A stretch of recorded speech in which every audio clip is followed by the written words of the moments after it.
ಸಿದ್ದರಾಮಯ್ಯನವರು ರಾಜೀನಾಮೆಯನ್ನು ಕೊಡುವ ಸ್ವಲ್ಪ ಸಮಯದ ಮುಂದೆ ಅಂದರೆ ಕೊನೆಯ ದಿನ ಈ ಜಾತಿಯ ಒಂದು ಜನಗಣತಿಗೆ ನಾಂದಿ ಆಡಿದ್ರಲ್ಲ, ಅದರ ವರದಿಯನ್ನು ಸ್ವೀಕಾರ ಮಾಡ್ತಾರೆ. ಮುಸ್ಲಿಮರಲ್ಲಿ ಕೂಡ ಉಪಜಾತಿಗಳಿದ್ದಾವೆ, ಹಲವಾರು ಪಂಗಡಗಳಿದ್ದಾವೆ. ಅವರನ್ನು ಒಟ್ಟಾಗಿ ಸೇರಿಸಿ 85 ಲಕ್ಷ ಮುಸಲ್ಮಾನರು ಒಂದೇ ಜಾತಿ. ಆದರೆ ಹಿಂದೂಗಳನ್ನು ಲಿಂಗಾಯತರು, ಹಿಂದುಳಿದವರು, ಪರಿಶಿಷ್ಟ ಜಾತಿ, ಪಂಗಡ, ಕುರುಬರು ಈ ರೀತಿಯಾಗಿ ವಿಂಗಡಣೆಯನ್ನು ಮಾಡಿ ತೋರಿಸ್ಬಿಟ್ಟು ಹೊರಟೋಗ್ಬಿಟ್ರು. ಇದು ಕೈಗೆ ಇವತ್ತು ಸಂಚಕಾರ ಆಗಿರತಕ್ಕಂಥದ್ದು. ಈ ಜಾತಿಯ ಲೆಕ್ಕಾಚಾರ ಏನಾದರೂ ಕೈ ತಪ್ಪೋಯ್ತು ಅಂತ ಹೇಳಿದ್ರೆ DK ಶಿವಕುಮಾರ್ ಅವರಂತೂ ಆಡಳಿತವನ್ನು ನಡೆಸೋಕ್ಕೆ ಸಾಧ್ಯನೇ ಇಲ್ಲ ಅನ್ನುವಂಥ ಸ್ಪಷ್ಟ ಸೂಚನೆ ಇಲ್ಲಿ ಕಂಡು ಬರ್ತಿದೆ. KPCC ಅಧ್ಯಕ್ಷ ಗಾದಿಯಲ್ಲಿ ಸತೀಶ್ ಜಾರಕಿಹೊಳಿ ಅವರನ್ನು ಕೂರ್ಸೋಕ್ಕೆ ಹೋದರೆ ಅವರನ್ನು ಮುಖ್ಯಮಂತ್ರಿ ಮಾಡಬೇಕು ಅನ್ನುವಂಥ ಒಂದು ಕೂಗೆದ್ದಿದೆ. ಈಗ ಪರಮೇಶ್ವರ್ ಅವ್ರನ್ನ ತಗೊಂಡೋಗಿ ಸ್ಪೀಕರ್ ಮಾಡೋಕ್ಕೆ ಹೋಗ್ಬಿಟ್ರೆ ಪರಮೇಶ್ವರ್ ಅವ್ರನ್ನ ಮೂಲೆ ಗುಂಪು ಮಾಡ್ದಂಗೆ ಆಗುತ್ತೆ ಅಂತ ಪರಮೇಶ್ವರ್ ಅವರು ಹಿಂದೂ ಸಮಾಜವನ್ನು ಒಗ್ಗೂಡಿ ಇದು ಹಿಂದೂ ಸಮಾಜ ಅಂತ ಒಪ್ಕೊಳ್ಳೋಕ್ಕಾಗದೇ ಇರುವಂಥ ಮಾನಸಿಕತೆ ಇರುವಂಥ ಕಾಂಗ್ರೆಸ್ ಪಾರ್ಟಿ ಎಷ್ಟೇ ಬಹುಮತದಿಂದ ಅಧಿಕಾರಕ್ಕೆ ಬಂದರೂ ಕೂಡ ಹಿಂದೂಗಳಿಗೆ ಯಾವ ರೀತಿಯಾದಂಥ ನ್ಯಾಯವನ್ನು ಕೊಡುತ್ತೆ ಅನ್ನೋದೇ ಪ್ರಶ್ನೆ ಇಲ್ಲಿ.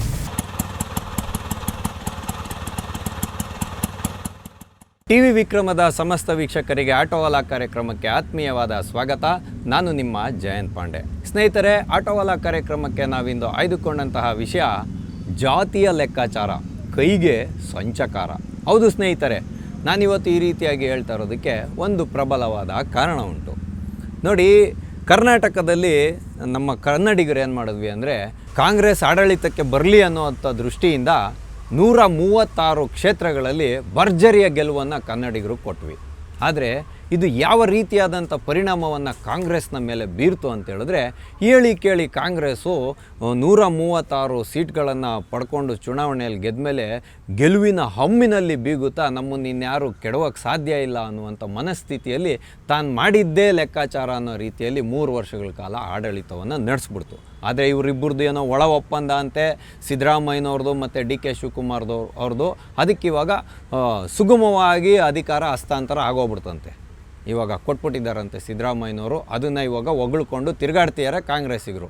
ಆದರೆ ಮಲ್ಲಿಕಾರ್ಜುನ್ ಖರ್ಗೆ ಅವರು ಹೇಳ್ತಾ ಇರೋ ರೀತಿಯಲ್ಲಿ ಒಂದೇ ಸತಿಯಲ್ಲಿ ಈ ಸಚಿವ ಸಂಪುಟದ ಪುನರ್ರಚನೆ ಆಗೋದಿಲ್ಲ, ಎರಡು ಭಾಗಗಳಲ್ಲಿ ಸಂಪುಟದ ಪುನರ್ರಚನೆ ಆಗುತ್ತೆ ಅನ್ನೋಂಥ ವಿಷಯ ಈಗ ಮುನ್ನೆಲೆಗೆ ಬಂದಿರೋದು.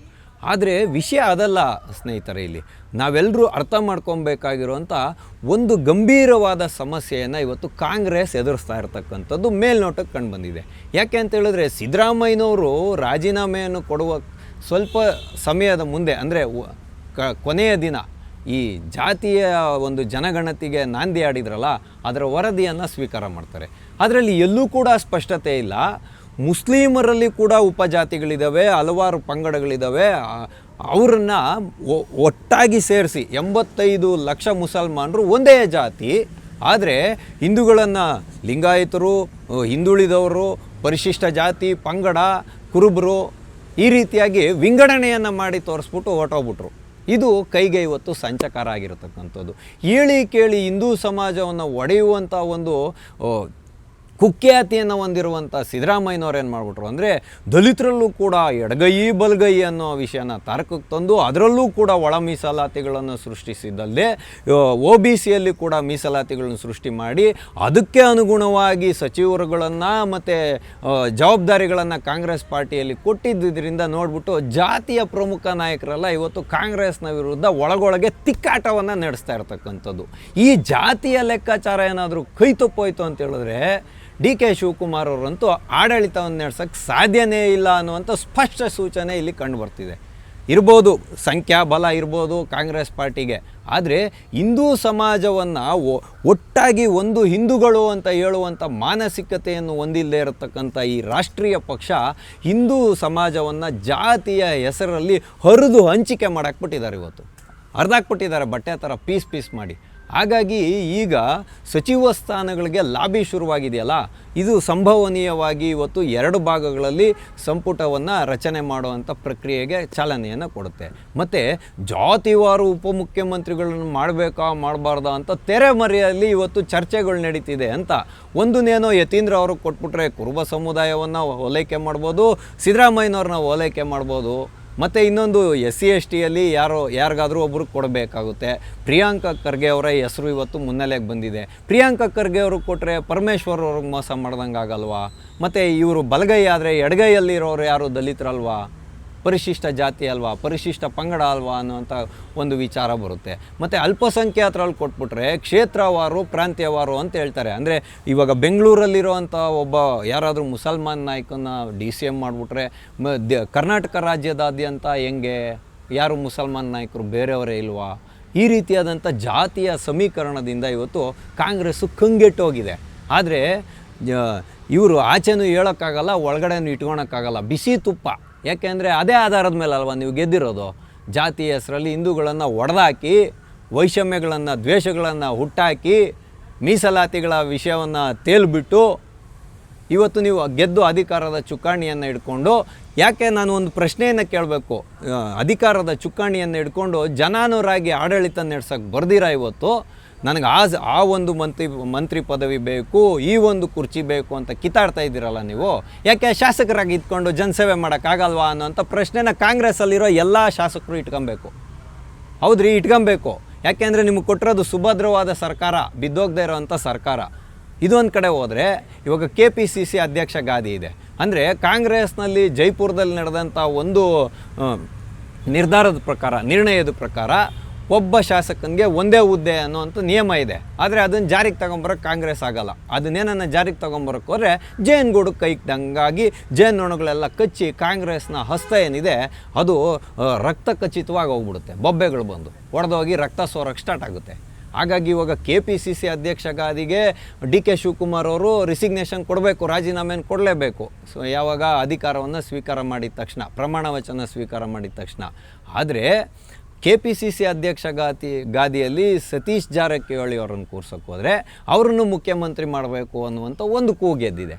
ಈಗ ಪರಮೇಶ್ವರ್ ಅವ್ರನ್ನ ತಗೊಂಡೋಗಿ ಸ್ಪೀಕರ್ ಮಾಡೋಕ್ಕೆ ಹೋಗ್ಬಿಟ್ರೆ ಪರಮೇಶ್ವರ್ ಅವ್ರನ್ನ ಮೂಲೆ ಗುಂಪು ಮಾಡ್ದಂಗೆ ಆಗುತ್ತೆ ಅಂತ ಪರಮೇಶ್ವರ್ ಅವರು ನನಗೂ ಕೂಡ ಶಾಸಕರ ಬೆಂಬಲ ಇದೆ, ನಾನು ಮುಖ್ಯಮಂತ್ರಿ ಆಗಬೇಕು ಅಥವಾ ಉಪಮುಖ್ಯಮಂತ್ರಿ ಆಗಬೇಕು ಅಂತಾರೆ.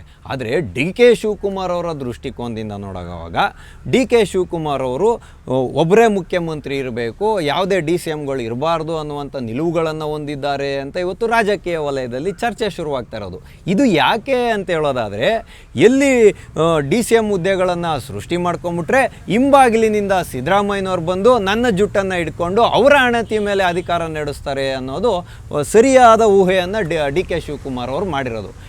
ಕೇಳಿ ಲೇಟೆಸ್ಟಾಗಿ ನಾನು ಮುಖ್ಯಮಂತ್ರಿ ಗಾದಿ ಮೇಲೆ ಕೂತ್ಕೊತಾ ಇದ್ದೀನಿ, ನಾನು ನಡೆಸುವಂಥ ಆಡಳಿತದ ವೈಖರಿಯಲ್ಲಿ ಯಾರೂ ಕೂಡ ಹಸ್ತಕ್ಷೇಪ ಮಾಡಬಾರ್ದು ಅಂತ ಹೇಳ್ತಕ್ಕಂಥದ್ದು ಒಂದು ಒಳ್ಳೆಯ ನಿರ್ಧಾರನೇ, ಅದು ದೃಢವಾದ ನಿರ್ಧಾರನೇ. ಆದರೆ ಇದಕ್ಕೆ ಸಿದ್ದರಾಮಯ್ಯನವರು ಆಸ್ಪದವನ್ನು ಮಾಡಿಕೊಡ್ತಾರಾ, ಸತೀಶ್ ಜಾರಕಿಹೊಳಿ ಅವರು ಆಸ್ಪದವನ್ನು ಮಾಡಿಕೊಡ್ತಾರಾ ಅನ್ನೋಂಥ ಪ್ರಶ್ನೆ ಬಂದಿರತಕ್ಕಂಥದ್ದು. ಆಯ್ತು, ಇವಾಗ OBCಯಲ್ಲಿ ಯಾರನ್ನಾದರೂ ಒಬ್ಬರನ್ನ ನೀವು ಉಪಮುಖ್ಯಮಂತ್ರಿ ಮಾಡ್ತೀರಾ ಅಂತ ಹೇಳಿದ್ರೆ ಒಂದು ಸಮುದಾಯಕ್ಕೆ ಸೀಮಿತವಾಗಿರೋರನ್ನ ಮಾತ್ರ ನೀವು ಉಪಮುಖ್ಯಮಂತ್ರಿ ಮಾಡ್ತೀರಾ. OBC ಒಳಗಡೆ ಎಷ್ಟೆಲ್ಲ ನೂರಾರು ಜಾತಿಗಳು ಬರುತ್ತಲ್ಲ, ಹಂಗಂದ್ರೆ ಅವ್ರಿಗೆಲ್ಲ ವಂಚನೆ ಆಗಲಿಲ್ವಾ ಅನ್ನೋಂಥ ಪ್ರಶ್ನೆನ ಮಾತ್ರ ನಾವು ಕಾಂಗ್ರೆಸ್ ಅವ್ರನ್ನ ಕೇಳಬಾರ್ದು. ಕುರುಬ ಸಮುದಾಯಕ್ಕೆ ಇವಾಗ ಯತೀಂದ್ರ ಅವ್ರಿಗೆ ಕೊಡ್ತಿರಲ್ಲ, ಅವರು OBC ಕ್ಯಾಟಗರಿಯಲ್ಲೇ ಬರ್ತಾರಲ್ವ, ಹಂಗಂದ್ರೆ ಇನ್ಯಾರು ಬೇರೆ ಸಮುದಾಯದವರು ಮುಂದೆ ಬರೋಕ್ಕೆ ಆಗಲ್ವಾ? ಸಂಖ್ಯೆಯ ಆಧಾರದಲ್ಲಿ, ಅಂದರೆ ಇವಾಗ ಲಕ್ಷಗಳು ಸಾವಿರಗಳಲ್ಲಿರುವಂಥ ಸಮುದಾಯಗಳು ಪ್ರತಿನಿಧಿಸಲೇಬಾರ್ದಾ, ಮುಂದಕ್ಕೆ ಬರಬಾರ್ದು, ಅವರು ಸಚಿವರುಗಳಾಗಬಾರ್ದಾ ಅನ್ನೋಂಥ ಪ್ರಶ್ನೆ.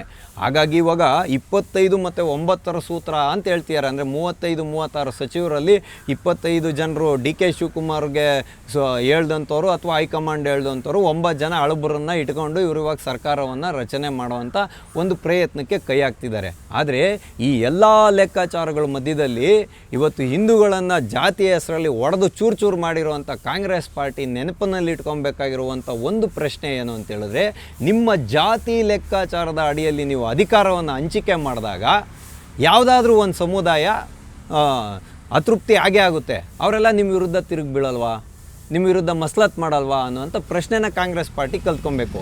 ಈ ಸಂಚಿಕೆಯ ಉದ್ದೇಶ ಇಷ್ಟೇ, ಹಿಂದೂ ಸಮಾಜವನ್ನು ಒಗ್ಗೂಡಿ ಇದು ಹಿಂದೂ ಸಮಾಜ ಅಂತ ಒಪ್ಕೊಳ್ಳೋಕ್ಕಾಗದೇ ಇರುವಂಥ ಮಾನಸಿಕತೆ ಇರುವಂಥ ಕಾಂಗ್ರೆಸ್ ಪಾರ್ಟಿ ಎಷ್ಟೇ ಬಹುಮತದಿಂದ ಅಧಿಕಾರಕ್ಕೆ ಬಂದರೂ ಕೂಡ ಹಿಂದೂಗಳಿಗೆ ಯಾವ ರೀತಿಯಾದಂಥ ನ್ಯಾಯವನ್ನು ಕೊಡುತ್ತೆ ಅನ್ನೋದೇ ಪ್ರಶ್ನೆ ಇಲ್ಲಿ.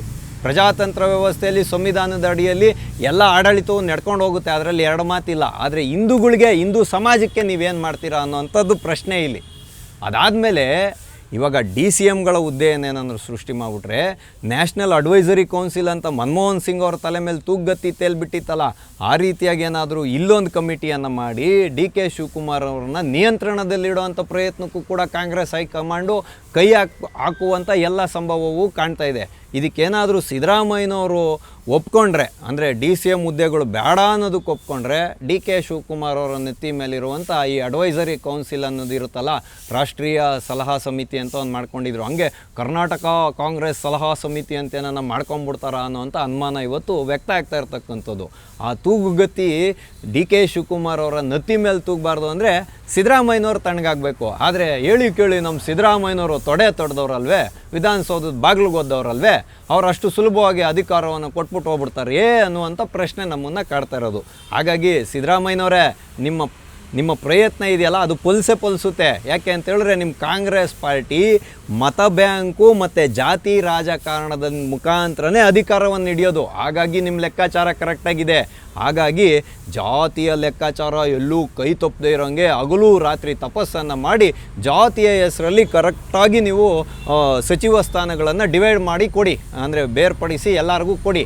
ಇಲ್ಲದೇ ಇದ್ದರೆ ನಿಮ್ಮ ಜಾತಿ ಲೆಕ್ಕಾಚಾರ ಕೈ ತಪ್ಪೋಗಿ ನಿಮಗೆ ಕೈ ಪಾರ್ಟಿಗೆ ಸಂಚಕಾರ ಎದುರಾಗೋದ್ರಲ್ಲಿ ಯಾವುದೇ ಅನುಮಾನ ಬೇಡ ಅಂತ ಹೇಳುವುದರ ಮುಖಾಂತರ ಇಂದಿನ ಆಟೋವಾಲ ಕಾರ್ಯಕ್ರಮವನ್ನು ನಾವು ಮುಗಿಸ್ತಾ ಇದ್ದೇವೆ. ಮುಂದೆ ಇಂತಹದ್ದೇ ಒಂದು ಕುತೂಹಲಕಾರಿಯಾದ ವಿಷಯದೊಂದಿಗೆ ನಾವೆಲ್ಲರೂ ಮತ್ತೆ ಭೇಟಿಯಾಗೋಣ. ಅಲ್ಲಿವರೆಗೂ TV ವಿಕ್ರಮವನ್ನು ಸಬ್ಸ್ಕ್ರೈಬ್ ಮಾಡುವುದರ ಮುಖಾಂತರ, ನಿಮ್ಮ ಸದ್ವಿಚಾರಗಳನ್ನು ಕಾಮೆಂಟ್ ಮಾಡುವುದರ ಮುಖಾಂತರ ಹಾಗೂ ಶೇರ್ ಮಾಡುವುದರ ಮುಖಾಂತರ ನಮ್ಮನ್ನು ಪ್ರೋತ್ಸಾಹಿಸಿ.